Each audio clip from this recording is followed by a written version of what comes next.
Pakistani nuclear officials seemed pleased with the results, and when they returned to a hero's welcome in the capital, they boasted they were now prepared to deploy nuclear weapons on medium and short-range missiles, if need be, within days.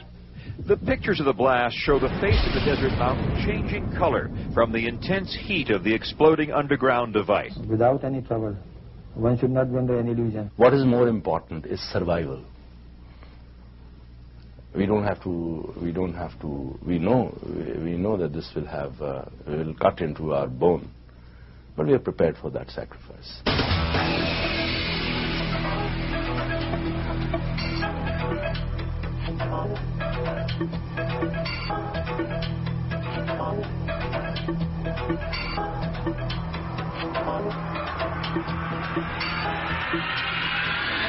Citizens of Pakistan, it is with feelings of greatest happiness and emotion that I send you my greetings. August the 15th is the birthday of the independent and sovereign state of Pakistan. It marks the fulfillment of the destiny of the Muslim nation, which has made great sacrifices in the past few years to have its homeland. Let us on this day humbly thank God for His bounty and pray that we might be able to prove that we are worthy of it. And I'm sure, with your support and cooperation, I'm looking forward to making Pakistan as one of the greatest nations of the world.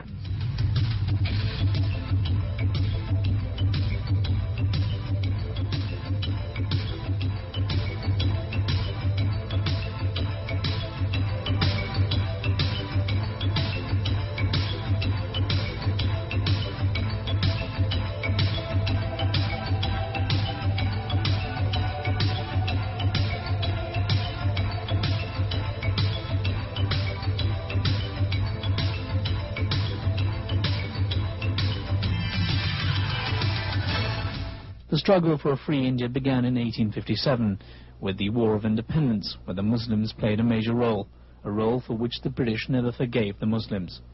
The Muslim response to the defeat was withdrawal from mainstream community life.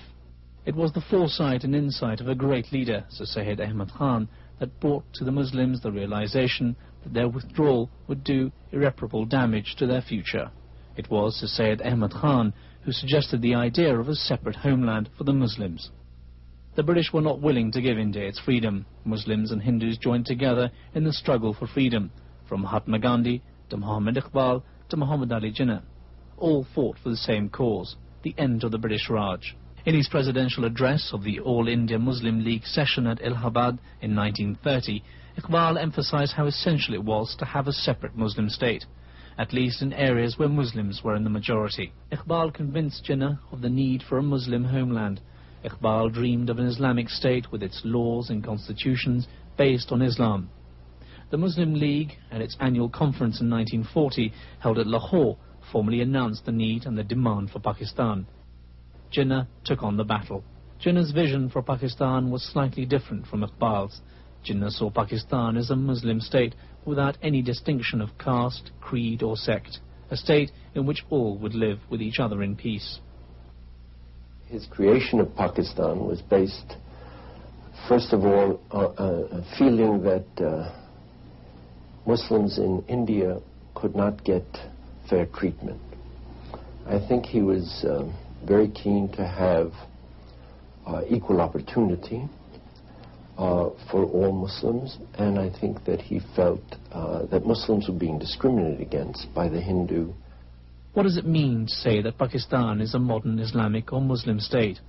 How is its Islamic character to be reflected in its ideology and institutions of the state? These questions remain to be resolved. It was Jinnah's leadership and hard work that brought together all the Muslims of the subcontinent in their demand for a separate homeland.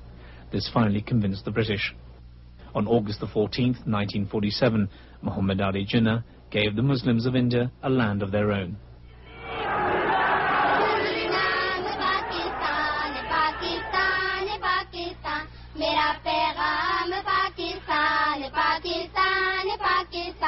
Shortly after its creation, Pakistan lost Jinnah. His death came at a time when Pakistan needed him the most. The nation's existence was precarious and its survival was tenuous. There was lack of leadership, a lack of resources, and imminent danger of an attack from India. The control of the country fell into the hands of leaders that were unprepared for the task. Pakistan, instead of falling in the hands of the people, fell in the grasp of the feudals.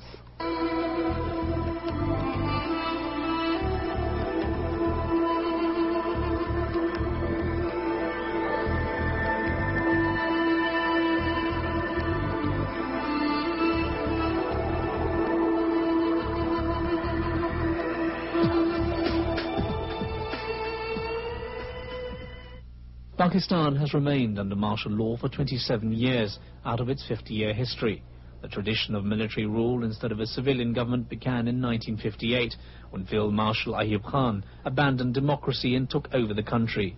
It is ironic that a military dictator gave Pakistan its first constitution. During his rule, the nation prospered, but in the absence of a democratic process. In many respects, President Ayub Khan's earlier years were perhaps the most productive and most dynamic period in the history of Pakistan. But they were not a period in which political institutions were developed. He tried to develop the local bodies and things of that nature, but that did not really work. The nation became restless. Ayub Khan stepped down and General Yahya Khan took control. He promised a return to democracy and delivered free and fair elections. The loss of East Pakistan was another blow for the country, and that loss made its citizens rethink the issue of Pakistan's identity. Fundamental difference between East Pakistan and West Pakistan was that in East Pakistan there were no landlordships. There were no big land holdings. The society was already comprising of a vast majority of poor people. And in West Pakistan, the hold of the feudal bureaucrat was very strong. This was the gulf between the two psyches, the psyche of East Pakistan and the psyche of West Pakistan. And I think we should have respected the will of the people, the larger will of the people. And surely Mujibur Rahman would have come and he would have abolished the Jagirs or the feudal fiefdoms.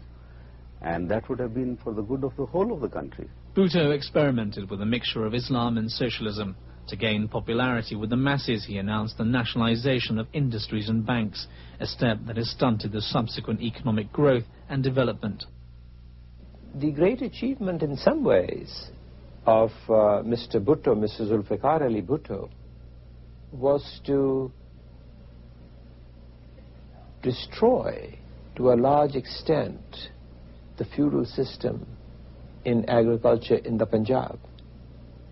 He did not do it in the Sindh, but he certainly gave it a devastating blow in the Punjab. Bhutto's courtship with Islam and socialism backfired. After 6 years in office, he was replaced and eventually hanged. The nation once again fell victim to military rule. Operation Fair Play brought General Zia to power. Swearing on the Quran, he promised to hold elections within 3 months. He remained in power for 11 years. He claimed his authority in the name of Islam and in the guise of protecting Pakistan. His entire effort was, however, to retain power for himself. Zia spent little time on nation building. The Afghan war was a blessing for him that fueled his ambition. Pakistan's involvement in Afghanistan has left disastrous after effects. When you talk about Zia-ul-Haq's Islamization, for myself, I think it was a complete charade.